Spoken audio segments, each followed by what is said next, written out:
안녕하세요. 방금 소개받은 이한규입니다. 이렇게 여러분들과 함께 아프리카에 대해서 함께 이야기할 시간을 갖게 돼서 굉장히 기쁘고요. 사실 제가 한 1997년에 한국에 이제 귀국을 했는데 아프리카에 대해서 너무 황당하더라고요. 너무 모르는 분이 많았는데 벌써 이제 많은 시간이 흘렀는데 이렇게 이제 우리 젊은 분들이 아프리카에 대해서 관심을 가주셔서 제가 프랑스에서 아프리카 지역학 공부를 하길 잘했다라는 그런 생각을 지금 와서 새삼 느끼게 합니다. 자, 50분 동안 원래 제목은 아프리카 국가들의 정치와 경제죠. 근데 아프리카 국가들의 정치와 경제를 하다 보면은 아프리카 대륙의 국가가 몇 개 있습니까? 54개국이에요. 그렇죠? 어느 혹자는 53개국이라고 얘기합니다. 책에서도 그렇게 나오는 경우가 종종 있는데 53개국은 UN 회원국 기준이고요. 54개국은 아프리카 연합 기준입니다. 그럼 이 나라 하나하나씩 다 얘기하다 보면 50분을 훌쩍 넘어버려요. 할 얘기도 없어요. 도시 얘기하고 대통령이 누군지, 뭐 국민소득이 얼마인지, 그 나라의 자원이 얼마인지, 그럼 한 나라에 1분씩만 해도 벌써 다 가죠. 그래서 저는 이것을 다양성으로 접하는 아프리카 정치 경제다 이렇게 한번 접근해 보겠습니다. 그래서 여러분들이 아프리카 국가들에 대한 개요, 어느 국가들의 뭐 정치 경제를 알고 싶은데라고 하신다면은 저는 개인적으로 좀 알아보시는 게 더 낫지 않을까 그런 생각을 합니다.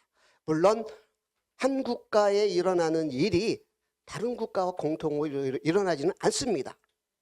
현상은 비슷해도 결과는 굉장히 다양하고 가지각색이다 이렇게 볼 수가 있죠. 그래서 저는 이렇게 54개국이 있는데요. 다양성으로 접하는 아프리카 정치 경제 이렇게 살펴보도록 하겠습니다. 그래서 목차라기보다는 테마를 중심으로 합니다. 그 이유는 약 7가지 테마가 있죠. 그 이유는 보시는 것처럼 아프리카는 우리가 복합적으로 이해를 해야 된다 하는 겁니다. 단순히 정치 경제만 경제만을 가지고 아프리카를 이해할 수 없고 여기에는 역사, 문화, 더 나아가서는 사회까지 다 통틀어서 이해를 할 때 저래서 저 나라가 못 살고 저래서 저 나라가 아직도 민주주의가 안 되는구나. 저 나라는 경제적으로 광물이 많은데 왜 아직도 그렇게 못 사는 나라일까?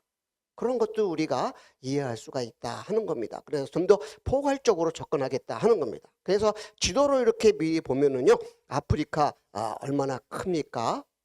미국 대륙도 들어가고 중국도 들어가고 인도도 들어가고 두 번째로 큰 대륙인데요. 이 대륙은 우리나라의 한 300배 정도 됩니다. 엄청 크다는 거죠. 이 나라가 보면은 오른쪽에 그림을 보면은요. 수많은 국가들이 있습니다. 큰 국가를 비롯해서 작은 국가, 제일 큰 국가가 알제리아, 그 다음에 콩고민주공화국 이런 두 국가가 가장 크고요. 그 다음에 니제리아, 그 다음에 수단, 말리 등 큽니다. 작은 나라도 있어요. 기니비소 혹은 뭐 적도기니 이런 나라들도 있고요. 그 다음에 루안다가 여러분 많이 들어본 루안다는 우리나라 충청도와 강원도를 합친 작은 나라입니다. 가지각색의 나라가 존재한다 하는 겁니다. 아까 말씀드린 것처럼 총 54개국이 존재하죠. 그런데 우리는 혹자들은 아프리카는 하나의 국가로 그렇게 인식합니다. 즉 케냐에서 일어난 일을 서아프리카에서 세네갈에서 동시에 같은 현상으로 일어나는 것으로 착각을 합니다. 그렇지 않은 경우에는 아프리카에는 케냐, 남아공, 세네갈, 모로코 이런 몇 개 나라만 있는 줄 아는데요. 아프리카는 무지하게 많은 국가들이 있다. 그래서 우리가 아프리카 국가들의 정치 경제를 일일이 살펴볼 수 없는 그러한 이유가 되기도 합니다. 자, 그래서 아프리카는 다층적, 즉 다양한 여러모의 의미가 있습니다. 아프리카에는 각 지역마다 틀려요. 그 다음에 다원적이다. 즉 사물을 형성하는 근원들이 다 틀려요. 그 다음에 또 뭐가 있어요? 다변적입니다. 여러 방면으로 관련된 사항들이 각기 다르다. 그것은 유럽의 식민 지배를 받기도 했지만은 또한 아프리카에 가지고 있는 다양한 지형에서 나오는 특성이다. 이렇게 볼 수가 있습니다. 그러니까 예를 들어서 우리가 러시아 연구를 한다, 미국 연구한다 그러면 쉬워요. 아프리카를 연구한다 그러면 어느 나라를 정해야 할지 몰라요. 제가 논문을 쓸 때 욕심에 한국에 와서 이제 아프리카를 잘 가르쳐야지 그러고선 카메룬, 나이지리아, 세네갈 세 나라를 선정해서 이 나라의 정치 발전에 대해서 논문을 제목을 가제로 해서 제출했는데 지도 교수님이 안 된다고 합니다.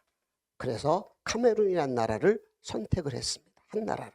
그러면서 그분이 말씀하시기를 아프리카에 그렇게 많은 나라들을 단기간에 연구할 수 없다. 그리고 너는 아프리카를 가서 보고 네 몸소 느껴야 되기 때문에 그 나라를 짧은 시간에 할 수 없다. 그러니까 너는 한 나라만 결정해라. 그래서 한 3개월 뒤에 프로포자를 써갖고 한 나라를 또 열심히 써갖고선 겨우 허락을 받고 결국은 카메룬의 정치의 발전과 식민 지배에 대해서 이제 논문을 쓰게 됐습니다. 자, 아프리카의 그 테마에는 다인종과 언어 및 다양한 자연 환경을 볼 수가 있습니다. 자, 우리가 아프리카의 언어는 굉장히 많아요. 이 그린버거라는 사람이 이 분류한 언어입니다. 즉 어원의 그러한 중요한 어원을 중심으로 해서 한 5개 언어를 구분을 했습니다. 가장 큰 언어 집단이 니제르 콩고 어족입니다. 그래서 이들을 니제르 콩고인이다 이렇게도 얘기를 합니다. 왜? 언어가 그 사람들의 정체성을 얘기해주고 그 사람들이 사는 문화를 만들어주는 것이 바로 이 언어다 이렇게 볼 수가 있는데요. 근데 저는 이보다 더 많은 언어가 존재한다. 왜? 이 5개 언어들은요 수세기에 걸쳐서 이것이 어떻게 돼요? 변이가 됩니다. 조금 아까 보신 것처럼 이 노란색에 있는 반토어라고 그러는데요. 반토어, 즉 남아공까지 있죠. 남아공에 있는 반토어하고 세네갈에 있는 반토어과는 전혀 다른 그러한 언어적 모습을 갖고 있다. 이렇게 볼 수가 있다는 거죠. 그래서 보통 저는 한 5,000개 정도 된다.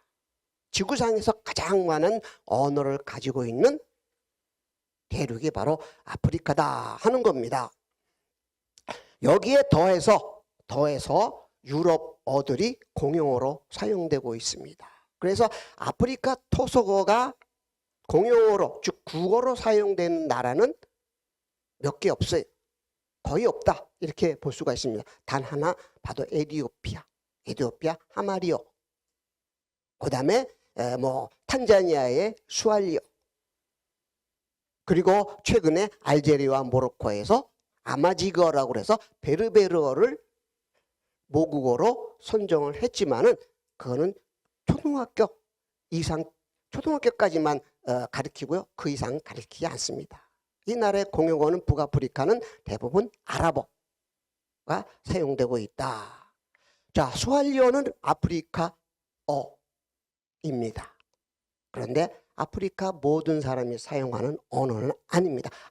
수많은 아프리카 언어 중에 하나가 스왈리어입니다.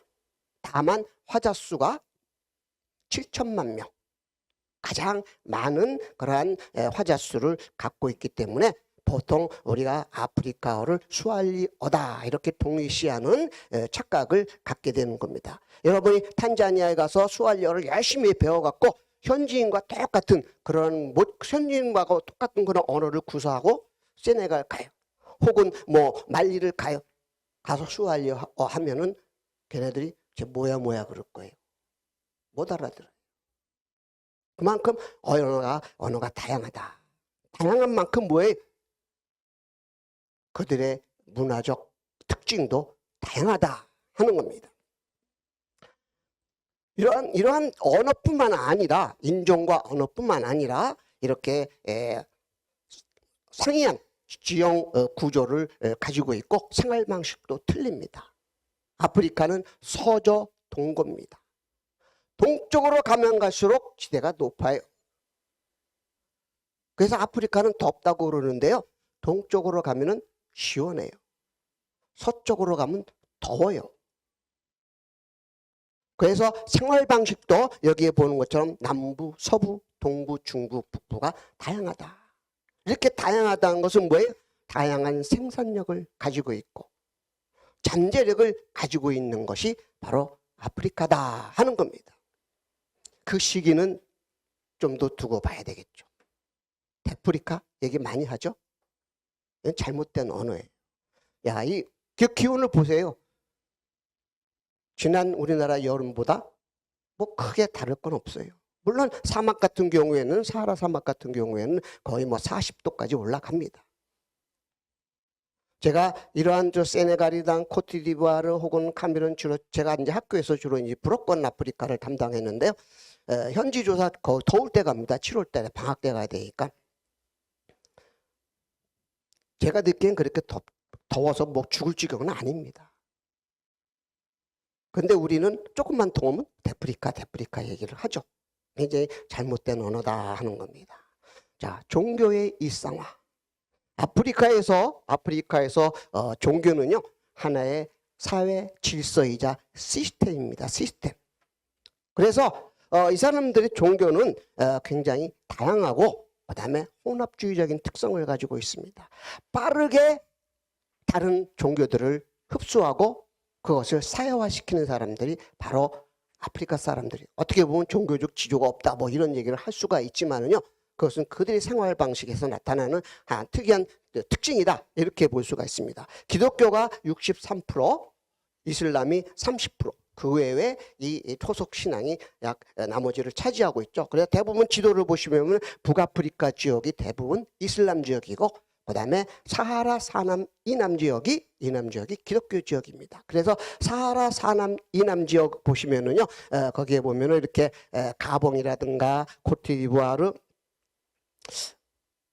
이런 부분이에요. 요 부분은 거진 다 이 나라의 북쪽은 이슬람 문화권, 남쪽은 기독교 문화권입니다. 나이지리아, 차드, 카메룬, 코트디부아르, 베냉, 부르키나파소 이런 나라들이 이제 대부분이죠.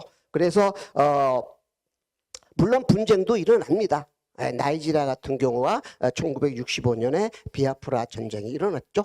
북쪽에 있는 하우사 이슬람 민족과 그다음에 남쪽에 있는 이보 민족 간의 전쟁이 일어나면서 약 4,500만 명의 난민이 발생하고 그다음에 수천 명의 아이가 이제 어린아이와 노인들이 기아로 사망한 그런 사건들이 있습니다. 또한 21세기 들어서는 중앙아프리카 혹은 수단에서 기독교와 무슬림 간의 분쟁도 일어나고 있습니다. 그러나 그 외에를 보면 굉장히 평화적이다. 한쪽에 이슬람의 사원이 모스크죠. 모스크 옆에 바로 얼마 한 2m, 한 5m 떨어진 쪽에 교회가 또 있습니다. 싸우지 않습니다. 그들은 실질적으로 가보면요. 저도 깜짝 놀랐어요. 바로 종교는 이들의 사회적 질서이자 시스템입니다. 그러니까는 마구잡이로 이게 선교운동에서는 안 돼요. 선교운동을 한다는 것은 뭐예요? 강압적인 선교운동을 한다는 것은 그들의 문화를 말살하는 겁니다. 유럽이 시빌리제이션 이름으로 아프리카 문화를 말살한 거와 거의 유사하다. 저는 그렇게 생각합니다.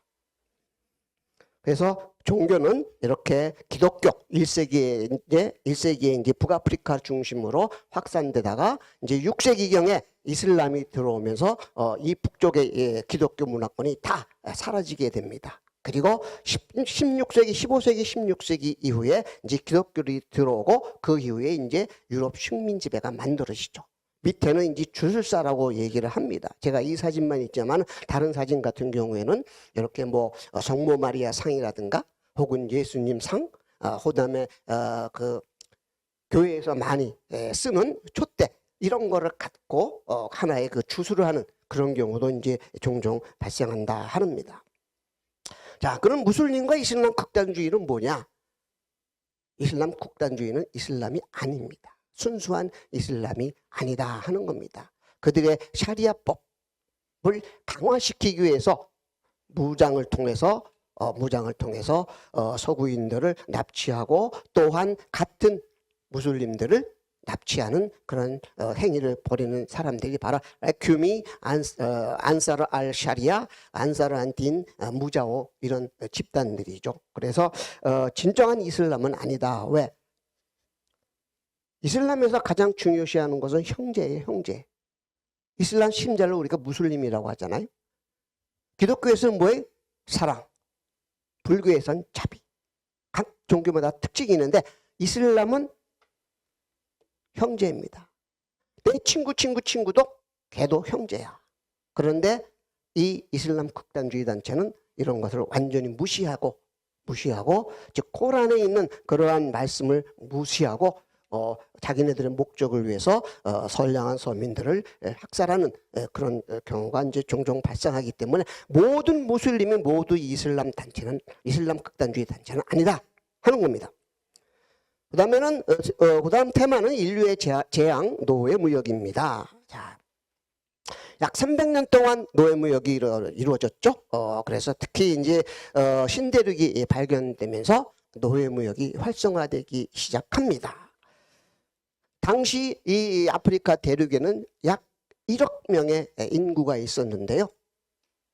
뭐 책에 보면은 2,000명, 뭐 한 1,500명 이렇게 얘기하는데 실적으로는 어느 인류학자에 의하면은요, 노예가 10명이 잡혀오면 중간에 1명 죽고, 또 와서 1명 죽고, 또 병으로 1명 죽고, 배로 이송하다가 병으로 1명 죽고, 또 도망가다 1명 죽고, 결국 살아남은 사람은 5명밖에 안 된다는 거예요. 그러면 최소한 5천만 명은 죽거나 그 일부는 자기의 아프리카가 아닌 다른 나라로 팔려갔다 하는 겁니다. 주로 이제 여기에 보시면 백인 노동자보다는 임금이 저렴하고 신대륙의 질병에 대한 면역력이 강하기 때문에 주로 정착하는 그러한 지역이 어디냐면 서아프리카 지역이에요. 그래서 서아프리카 지역의 아프리카 사람들이 많이 팔려갔습니다. 여기에 빨간 표시로 된 거죠. 그래서 이 삼강무역, 유럽인들은 알코올, 총포, 직물, 장식품 전혀 생산할 수 없는 재생산이 불가능한 그러한 도구들을 아프리카인들에게 팔고 그 대신 노예로 아프리카를 사들입니다. 그 노예들은 남미라든가 혹은 북미 미시시피 같은 이런 지역에 가서 뭘 합니까? 사탕수수 재배하고 담배, 면화, 커피를 생산해서 그게 어디로 가요? 유럽으로 넘어가게 되죠. 그래서 프랑스의 포도주로 유명한 보르도라든가 혹은 낭뜨, 그다음에 영국의 리퍼풀, 포츠머스, 리스본라고, 그다음에 리스본은 포르투갈이죠. 포르투갈, 리스본, 라고스 이런 나라가 바로 노예 무역으로 성장한 나라입니다. 이러한 300년간의 노예 무역으로 정치 사회가 구조적으로 파괴됩니다. 아프리카의 추장은요, 세습이 되지만 무조건 세습되는 게 아니에요. 잘못하면 원로에서 자릅니다. 근데 이제 무력, 총포, 아까 총포 이런 거를 수입하게 되잖아요. 그런 총포 이런 거를 수입한 그런 거를 받은 집단들이 뭐예요? 다른 집단을 억압하고 그들을 노예로 파는, 그래서 정상적인 그러한 정치사회 질서가 파괴됩니다. 그로 인해서 결국은 이제 18세기부터 본격화되는 유럽의 식민지배 침탈에 대항할 수 없게 되죠. 왜? 그들의 사회 공동체가 대부분 무너져 버리게 됩니다. 자, 이것은 제가 이제 방문했던 뭐 조사로 방문한 건 제가 가면 보통 한 지역에 가면 한 달 정도 있는데요. 잠깐 일요일날 휴식을 하기 위해서 이제 간 겁니다. 바로 세네갈에 있는 고래섬이죠. 길이가 한 900m, 폭이 300m니까요. 한두 시간 보면 다 끝납니다. 근데 참 아름다워요. 그렇죠? 색깔도 예쁘고. 근데 그 화려한 색깔 속에는 뭐예요? 300년의 어둠이 숨어 있다 하는 겁니다. 300년의 어둠. 이것은 바로 이제 지금은 이제 그 세네갈 행정관서로 쓰이고 있지만 과거에는 식민지를 노예를 관리했던 행정 부서죠. 바로 이렇게 안으로 들어가면은요, 하우스 오브 슬레브라고 있습니다. 불어로 하면 메종데제스클라브라고 하는데요. 바로 노예의 집이죠. 그래서 간판은 영어로 되어 있지 않고요. 메종데제스클라브로 해서 불어로 되어 있습니다. 여기에 보시면은 여기에 보면 여기 향토사예요. 그래서 앞으로 이 노예 무역에 대해서 이제 열심히 설명을 해주고 있는데요. 저도 이제 감명 깊게 듣다가 이제 위에 가서 사진 촬영을 잠깐 했습니다. 이렇게 보면은요, 백인이 거의 없습니다. 다 아프리카 사람. 즉 자신들의 역사에 대한 재인식 이런 거에 대한 어떤 노력이 굉장히 크다 이렇게 볼 수가 있습니다. 그래서 여기에 보면은 이제 노예들이 잡혀오면은요, 다 분리됩니다. 한 가족이 잡혀오면은 엄마 따로, 아버지 따로, 그다음에 아이 따로. 거기 보면 엉퐁이라고 해서 엉퐁, children이란 그런 뜻입니다. 그래서 아이를 따로 가두고, 또 그 밑에 왼쪽에 있는 그림은 사진은 이제 반성의 방입니다. 그래서 잘못한 죄를 진 그러한 노예들은 여기다 가둬버리고 돌로 이렇게 막아버리죠. 창문도 없어요. 그래서 잘못을 뉘우치면 이제 다시 꺼내주고. 그래서 이렇게 각 방에 있던 이런 노예들은 시간이 되면 손목과 발목에 쇠사슬을 차고 어디로 가요? 바로 여기로 나갑니다. 햇빛이 빛이 찬란하게 있지만 그 빛은 노예를 반겨주는 빛이 아니라 노예를 딴 나라로 보내는 그런 빛입니다. 그래서 요 문을 나가면은 바로 이제 노예선이 대기하고 있고, 이 노예선은 이제 남미와 북미로 이제 향하게 되는 거죠. 이러한 노예 300년의 엄청나게 긴 노예 무역이 바로 아프리카를 어둠의 대륙으로 만들었다 하는 겁니다. 그 다음에 굴곡의 역사, 유럽의 식민지배입니다. 자, 거기에 두 번째 문단하면 1884년 11월 15일 독일 제상 비스마르크의 주도로 독일 베를린에서 이제 미국을 비롯한 서구의 14개 국가가 이제 콩고 분지, 지금 콩고 민주공화국, 보통 약자로 DRC라고 하는데요. 그 DRC의 자유항해 문제뿐만 아니라 아프리카 분할 문제를 논의하게 됩니다. 19세기의 아프리카의 분할과 식민지배의 이해 없이는 20세기 이후의 아프리카의 정치 사회를 이해하기가 불가능합니다. 혹자는 그러죠. 아직도 역사 타랑이냐 그런 얘기합니다. 근데 저는 해야 돼. 왜? 그 충격이 엄청 크고 깊고, 그리고 그 후유증이 아직도 남아있다. 저는 최소한 1세기는 더 이 얘기를 더 해야 되지 않을까라는 그런 생각을 합니다. 그래서 여러분이 이제 그 인터넷을 통해서 아프리카 앞에 지도도 있지만은 보면은요, 아프리카는 직선으로 국경선이 나눠질 수가 없습니다. 왜? 지형이 굉장히 험악해요. 서저 동고예요. 그런데 동쪽에 가봐요. 이집트, 수단 국경선은 좌로 젠듯한 수직으로 직각 직선으로 이어진 것을 볼 수가 있다 하는 겁니다. 즉 아프리카의 문명, 언어, 인종 공동체를 완전히 무시하고 그들이 베를린에서 약 4개월 동안, 베를린 책상에서 4개월 동안 자로 만들어진 것이 바로 오늘날 아프리카 국경입니다. 그러니까 그 국경 안에는 뭐냐, 서로 다양한 민족들이 혼재해서 살고 있는 거예요.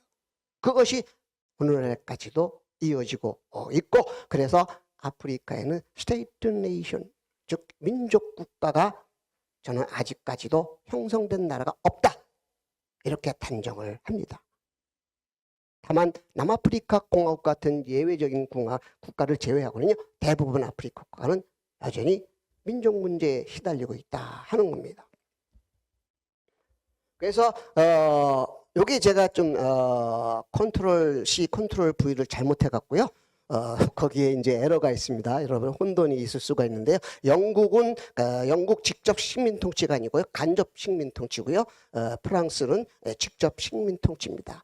그거 자판 두들기기 싫어서 그냥 컨트롤 C하고 컨트롤 V 했더니 잘못 붙여놨습니다. 그래서 이렇게 5개 국가들이 주로 아프리카를 점령했습니다. 아프리카가 점령하지 않은 국가가 2군데가 있습니다. 보라색 에티오피아하고 라이베리아.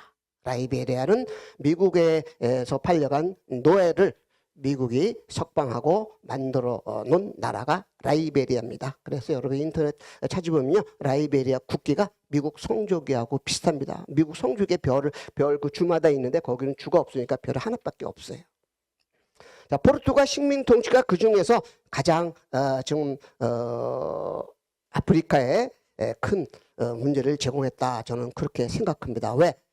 대부분 이 영국, 프랑스, 벨기에 식민 지배는요, 대부분 1960년대 되면 다 이들 국가들은 해방이 됩니다. 그런데 포르투갈 식민지형 국가만은 언제? 1975년에 이후에야 독립을 하게 됩니다. 그만큼 무슨 뜻이냐? 그만큼 포르투갈은 군사 이민 정책을 통해서 아프리카를 자신의 나라로 만들려고 했던 그런 나라가 포르투갈이다 하는 겁니다. 포르투갈 여러분 생각해 보세요. 스페인 옆에 붙어있는 작은 나라죠. 그러니까 해외로 자신의 영토를 확대하려는 그러한 의지를 오랫동안 지켜왔던 나라가 바로 이 포르투갈이다 하는 겁니다. 그래서 식민지배 결과는 뭐 각 지역마다 틀리고 나라마다 틀립니다. 그래서 그렇지만 공통점이 있어요. 정치, 경제, 사회, 문화. 정치, 제도보다는 힘에 의한 통치를 구조화시키면서 정치, 사회적 분열의 단초를 제공한 것이 바로 이 식민지배의 결과다. 또 하나는 경제적으로는 국제자본주의 체제로의 그러한 일방적인 통합. 이게 뭔 소리냐? 식민지배하면서 많은 아프리카 국가들이 유럽인들이 필요하는 황금작물, 커피, 코코아, 면화, 팜유, 주로 이런 거, 땅콩, 이런 것들로 주로 재배하게 만들었습니다. 그래서 가나도 코코아 생산국이고 그 옆 나라 코트디부아르도 코코아 생산국이에요. 아프리카 국구장의 70%가 코코아를 생산합니다. 그리고 여러분이 뭐 커피하면 에티오피아만 있는 게 아니라요, 세네갈에도 있고 가나에도 있고 코트디부아르에도 있고 부르키나파소에도 있고 그래요. 커피 생산 안 하는 나라가 거의 없습니다.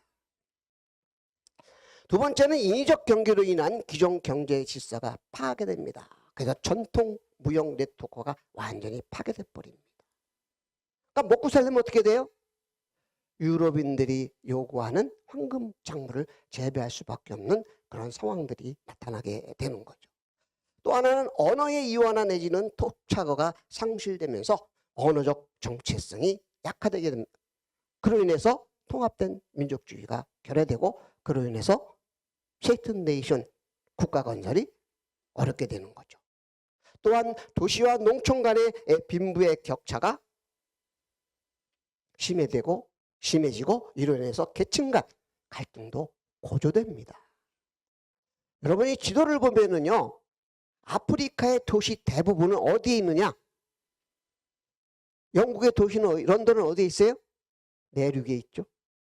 한국의 도시 서울은 어디에 있어요? 내륙에 있죠. 그런데 아프리카의 대부분 수도는 연안에 다 있어요. 다행히 외부의 식민지배 이후에 외부의 침입을 받는 그런 경우가 없어서 다행이지만은 안보상 굉장히 취약점을 갖고 있는 나라들이 다 아프리카입니다. 그러다 보니까는 이 수도 중심으로 식민 경제가 발달하다 보니까 도시와 농촌 간의 빈부의 격차가 엄청나게 높아지는 거예요. 자, 이게 식민 정치의 그러한 패턴입니다. 패턴이죠, 패턴. 자, 세네갈 보세요, 세네갈. 세네갈 가운데 우리 국왕의 혀처럼 쑥 들어가 있어요. 이게 감비아입니다. 이 길이가 약 320km. 한 부산 정도 되는 거죠. 인구는, 연나라 인구는 약 200만 명밖에 안 되는데, 이 까자망스라는 지역에 있는 세네갈 사람이 그 외 뾰족 튀어나온 데가 이제 다카르거든요. 수도. 여기 가려면 어떻게 돼요? 감비아를 거쳐서 가야 돼요.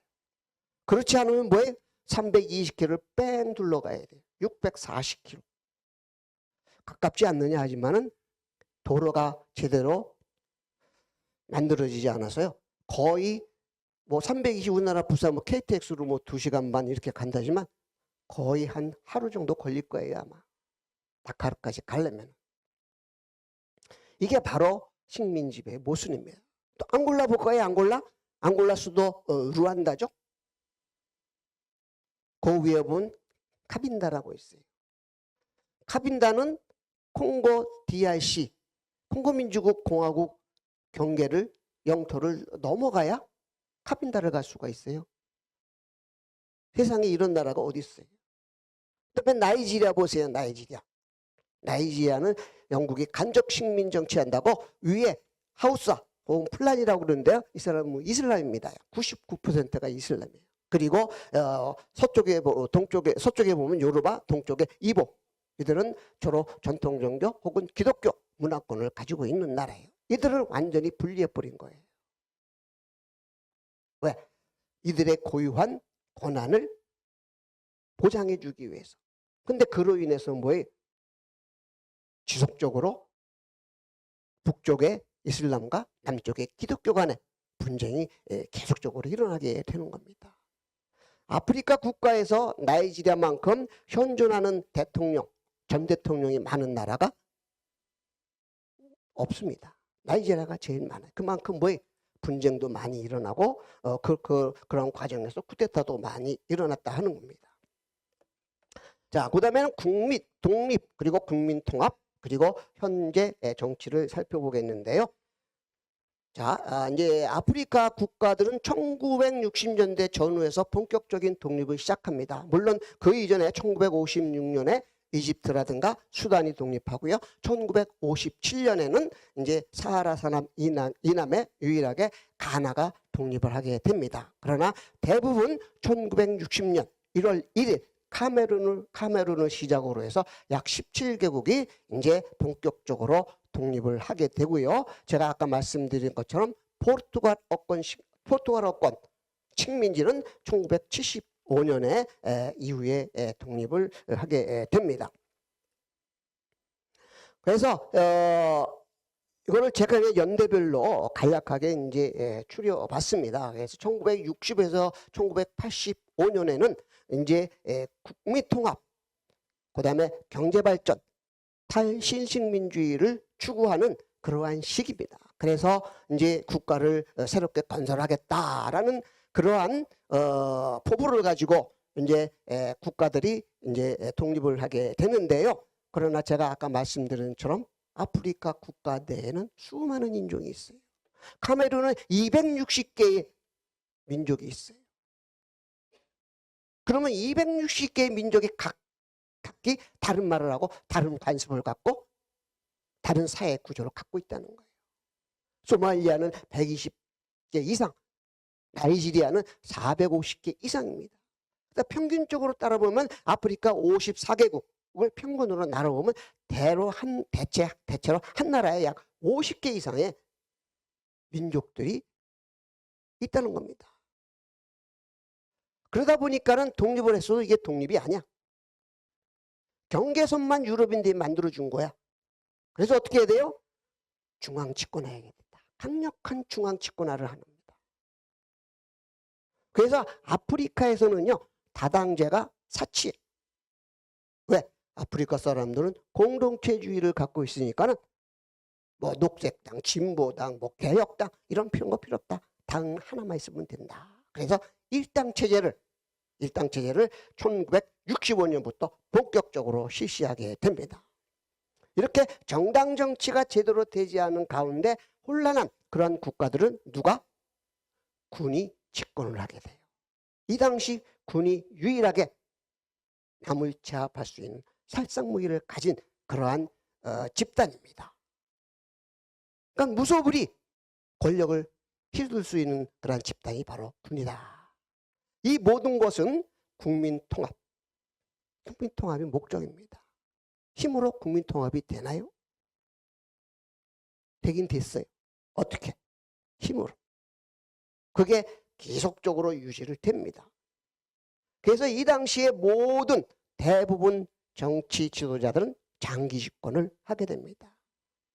실패한 장기 집권자들은 쿠데타에 의해서 권좌에서 쫓겨나는, 그리고 쿠데타를 일으킨 장본인들은 또 장기 집권을 하게 되고, 그다음에 이제 그러면서 1986년, 정확히 얘기하면 1989년부터 2010년까지를 저는 민주화 격동기, 즉 민주화 일기라고 합니다.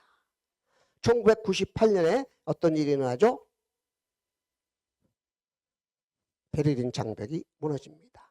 그리고 소련이 붕괴되죠. 양극 체제에서 단일 체제가 되면서 서구 중심의 그러한 질서가 만들어지게 되니까 이 서구 국가들이 어떻게 하느냐? 민주주의와 시장 경제를 세계화합니다. 그래서 아프리카 국가에게 민주화를 강요합니다. 너희가 민주화를 하지 않으면은 너희 나라에게는 원조와 부채 탕감이 없다 하는 겁니다. 권력은 그냥 힘으로만 하는 게 아니잖아요. 당근과 채찍이 있어요. 당근은 뭐예요? 국민들에게 뭔가 베풀어야 돼. 베풀려면 뭐예요? 돈이 있어야 돼. 근데 그 돈은 어디서 나와? 그 당시에 외국에서 빌려온 돈으로 다 하는 거예요. 그러니까 너도 나도 민주화를 하기 시작하는 겁니다. 그게 2010년까지인데요. 겉은 외투는 민주화 옷이고 속옷은 뭐예요?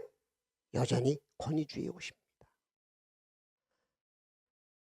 이 1998년 이전에 그러한 집권했던 정당이 그대로 민주화라는 그러한 선거를 통해서 그대로 집권하는 그런 경우가 대부분이다 하는 겁니다. 그러다 보니까는 또 민주화하다 보니까는 IMF 구조조정도 받아야 되죠. 그러다 보니까 뭐예요? 공권력이 약해지는 거예요.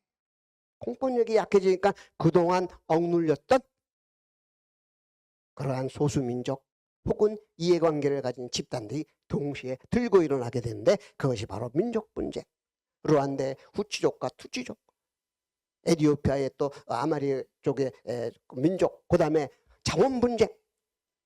자원을 통제할 수 있는 정부가 약해지기 시작하니까는 시에라리온이라든가 혹은 콩고민주공화국, 수단 이런 데서 자원을 둘러싸고 분쟁이 일어나게 됩니다. 자, 이렇게 분쟁이 일어나니까는 아프리카 내에서도 이제 자성하는 그러한 목소리가 나타나게 되죠. 즉 지역 통합을 강화합니다. 과거에 OAU라고 해서 아프리카 지역기구가 이제 아프리카 연합으로 이제 탈바꿈하게 됩니다. 그래서 본격적인 어떤 자체적인 목소리를 내기 시작하게 되고요. 그리고 민주화 2기는 2010년입니다. 2010년 이후 2011년, 즉 튀니지에서 자스민 혁명이 일어나죠. 이것이 바로 아랍의 봄입니다.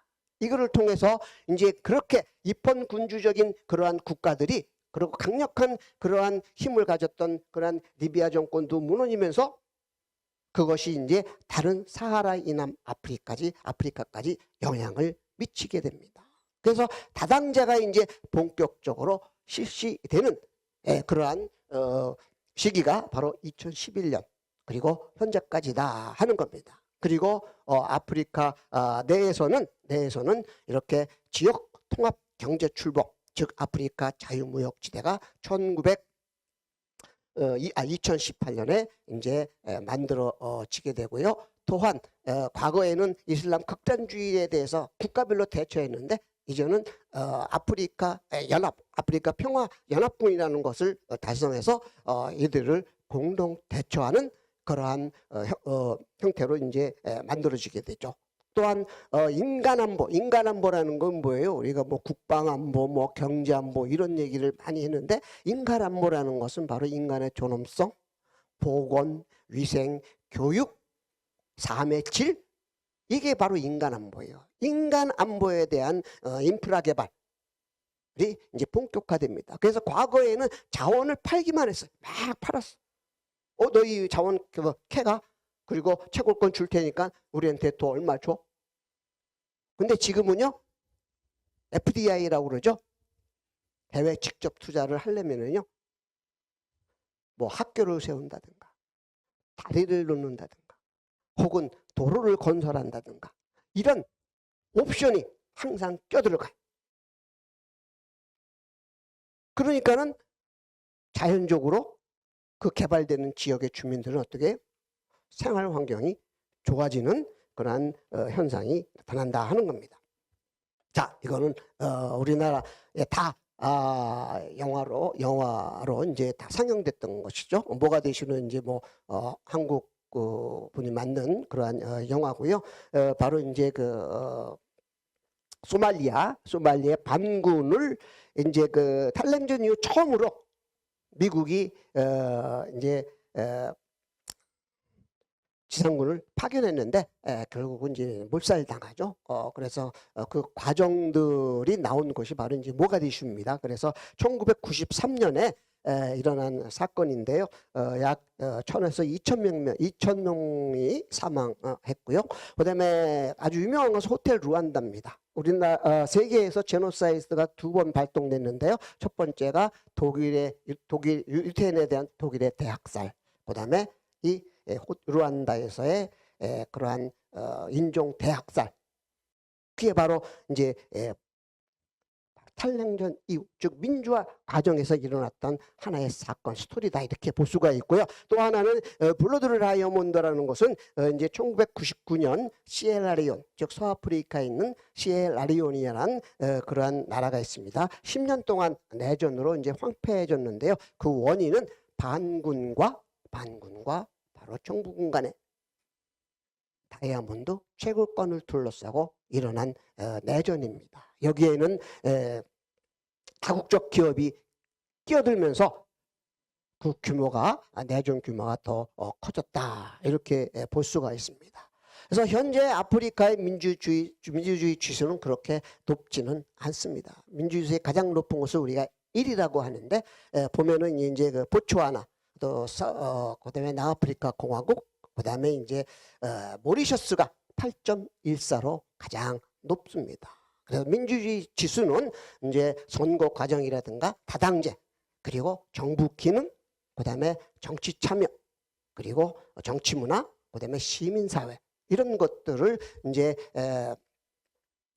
하나의 지수로 만들어낸 것이 바로 민주주의 지수다 하는 겁니다. 그래서 아직까지도 여기 보면 알제리라든가 라이베리아 혹은 뭐 이집트 등 서로 북아프리카 쪽, 저 사하라 북쪽으로 올라가면 올라갈수록 민주주의 지수가 굉장히 낮은 것을 볼 수가 있습니다. 그래서 아프리카에는 민주주의 체제라고 할 수 있는 나라는 모리셔스밖에 없어요.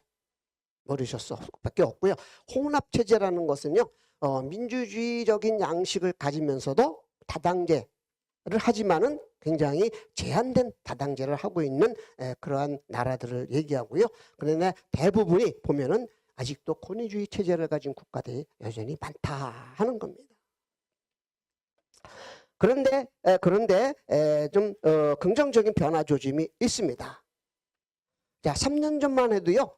한 년 전만 해도 이렇게 장기 집권 지도자들이 한 15명이 있었습니다. 15명.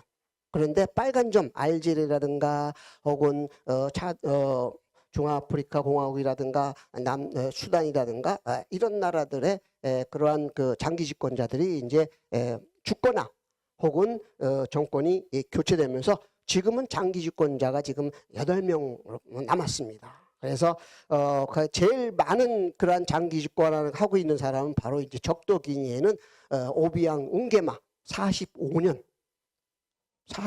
동안 장기 집권을 하고 있습니다. 그다음에 볼비아 볼비아라는 사람이 이제 카메룬의 볼비아라는 사람이 장기 집권하고 있고요. 루안다 아까 얘기한 호텔 루안다 제노사이드가 일어났던 호텔 루안다의 대통령은 이 사람은 이제 폴 카가메인데요. 소수족 투치족 출신입니다. 투치족 미국에서 복무를 했는데 2000년 집권하고 24년 현재까지 24년 집권을 하고 있습니다. 그래서 올해 선거가 있는데 과연 이제 또 장기 집권을 할 수 있는 그러한 헌법 개정을 통해서 장기 집권할 수 있는 근거는 있습니다. 근데 국민이 어떻게 이것을 받아들일지는 아직은 미지수다 하는 겁니다. 그래서 지금 현재 아프리카는 이렇게 두 개국과 약 17개국 미국이 이제 선거를 이제 앞두고 있고요. 그다음에 코모로라든가 세네갈 얼마 전에 이제 선거를 무사히 치루었죠. 그래서 이 선거 때마다 이제 문제되는 게 뭐냐면은 이제 파벌 싸움이 굉장히 커져요. 파벌 싸움이 커져서 이것이 이제 민족 분쟁 혹은 종족 분쟁으로 이렇게 나타납니다. 제가 한 가지 잊어버린 게 있는데 뭐냐면은 저는 트라이브 부족이라는 얘기를 쓰지 않습니다. 왜? 부족이란 말은 유럽 서구인들이 아프리카를 폄하하기 위해서 만든 용어입니다. 그래서 저는 최소한 종족 아니면 민족이란 용어를 주로 쓰니까 그렇게 이해하시고요. 자, 그래서 아프리카 평화 지수는 보시면은요, 이렇게 한국이 43인데 한국보다 평화 지수가 더 높은 나라가 꽤 있어요. 그렇죠? 그러니까 제가 이 얘기는 뭐냐면 아프리카 모든 국가가 폭력적이고 분쟁적인 것은 아니다 하는 것을 말씀드리고요. 아프리카의 경제의 빛과 그림자는요. 여기에 보시는 것처럼 이렇게 5가지 요인들이 자리를 잡고 있습니다. 그러나 그렇기 때문에 아프리카에서의 세계 인간 개발 지수도 굉장히 색이 초록색으로 파란색으로 지날수록 개발 지수가 높은데 굉장히 낮죠. 건강이라든가 혹은 세금을 뺀 수입, 그다음에 교육 이런 부분들을 살펴보면은 개발 지수가 낮다 하는 겁니다. 이렇게 빈부의 격차가 이렇게 큽니다. 평창동에 있는 그런 멋있는 집 못지않은 집이 이렇게 오른쪽에 보면 있고요. 도시도 이렇게 현대식 건물로 지어진 곳이 있는가 하면은 이렇게 판자촌, 허물어진 그런 집에서 사는 사람들도 꽤 많이 있습니다. 그러나 전망은 있다. 왜? 세계 식량의 중심지다 하는 겁니다. 왜냐하면 미 경작지가요. 세계 미 경작지의 65%가 어디에 있냐? 아프리카에 있습니다. 그리고 경제 발전을 다각화하고 있다. 다각화. 즉 천연자원, 대륙 전체 자원의 약 19%를 이 아프리카가 가지고 있고요. 그리고 정치적으로, 경제적으로 통합을 점차적으로 이루고 있다 하는 그런 부분도 있다 하는 겁니다. 그래서 이렇게 보시면은 글로벌 공급망이라고 그래서요. 다양한 그러한 곡물들을 생산하고 있고 이 생산이 극대화될 가능성이 있다 하는 겁니다. 그래서 아까 말씀드린 것처럼 기후변화로 식량 안보의 중요성이 커지면서 아프리카 농업시장에 대한 관심도 굉장히 증대하고 있는 그런 부분이다. 그리고 글로벌 공급망, 목축업, 아프리카는 하나의 섬과 다름없습니다. 대서양, 인도양, 지중해와 둘러싸여 있기 때문에 엄청나게 많은 어업자원과 그다음에 자연환경이 주는 목축업이 굉장히 활성화되어 있다 하는 겁니다. 또한 광업도 보시는 것처럼 주요 매장량이 백금 같은 경우는 거의 89%가 아프리카를 차지하고 있다 하는 겁니다. 그리고 운송개발 자원도 많아요. 왜? 이 철도라든가 도로가 다 식민지배 시대에 만들어진 거기 때문에 여기에 대한 투자 가능성도 굉장히 크다 하는 겁니다. 그래서 또한 잠재적 시장이 크죠. 여기에 보면은 3억 9천만 명, 중산층이 3억 9천만 명이지만 2060년에는 10억 명으로 증가할 가능성이 있습니다. 그때 인구는 얼마냐? 25억이 됩니다. 거의 3분의 1이 중산층이다. 그렇다면 우리의 시장, 소비 시장으로서 각광을 받을 수 있는 가능성이 크다. 그래서 이렇게 표시를 보면은 점차적으로 도시 소비층이 증가하는 것을 볼 수가 있습니다. 경제 성장률도요. 2024년 예측이 3.9%, 세계 경제 성장률 예측이 2.2%입니다. 2.9%고요. 그다음에 한국이 2.2%, 미국이 1.9%. 그러니까 아프리카의 경제 성장률이 좀 높아질 수 있는 가능성이 있는데요. 그러나 리스크는 여전히 있다. 즉 아프리카는 역시 글로벌 성장이 침체되면은 타격을 받고 세계적인 불확실성에 의해서 타격을 받을 가능성이 큽니다. 아까 말씀드린 것처럼 정치학적 리스크도 또한 크고요. 기상이변도 큽니다. 원치 않는 그러한 기상이변으로 2023년 케냐에서 홍수가 나서 120명이 사망했습니다. 마지막으로 한국과 아프리카 관계는요. 이렇게 2006년이 가장 중요한 분기점이다. 이렇게 볼 수가 있습니다. 1960년에서 1988년까지는요. 북한과의 외교적 경쟁을 하면서 소모적이었죠. 그러다가 2006년 노무현 전 대통령이 아프리카를 방문하면서 이때부터 본격적으로 아프리카에 대한 접근 혹은 실리적인 전환이 시작되었다. 이렇게 볼 수가 있습니다. 물론 아프리카가 우리나라 전체 수출에 차지하는 비중은 2%밖에 안 됩니다. 꽤 오래됐어요. 그런데 전 낮을 것이다. 이렇게 보고요. 그래서 이게 제1차 아프리카 포럼이고요. 그 다음에 이제 2022년에 제5회, 그 다음에 올해 이제 아프리카 이때까지는 이제 장관급이었는데 이제 올해 6월에는 정상급 포럼으로 이제 발전하게 됩니다. 그래서 현 주소는 비욘드 에드 비크럼 파트너입니다. 그래서 또 존재를 넘어서 이제 파트너로서 아프리카를 동반자로 그렇게 같이 성장하겠다라는 그러한 목적을 갖고 있다 하는 겁니다. 시간이 좀 오버돼서요. 여기서 마치겠습니다. 감사합니다.